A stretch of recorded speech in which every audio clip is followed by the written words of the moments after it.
Hello everyone, I have recently been struggling to get dry parsley at the shops, so I decided to make my own.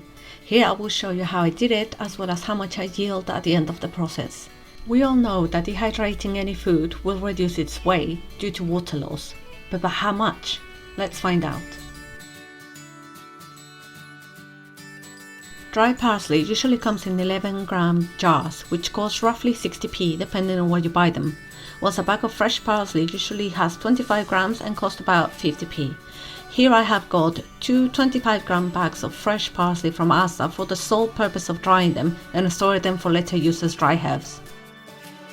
Empty the contents of your bags onto a metal sheet, ideally with raised edges to avoid the parsley falling off. And if you live in a place where it is often windy, then cover it to prevent it from flying away. Also, you can do this to prevent insects landing on it whilst it's drying. Leave it outside in full sun until it's completely dry. It took me about 3 days. Bring it inside at night. I'm using my coffee grinder to grind all the pieces, stalks included, but you can remove them if you prefer.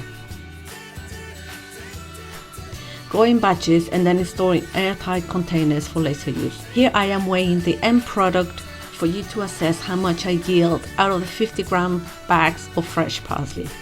And that was 8 grams.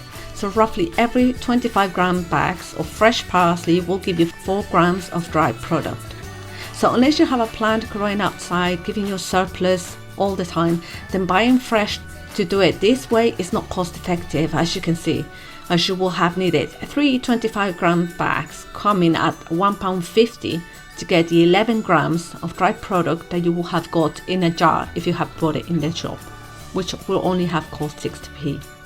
In the event that you buy fresh for the purpose of using fresh and end up having leftovers, try it this way and store it for later use to save you money and the product going to waste.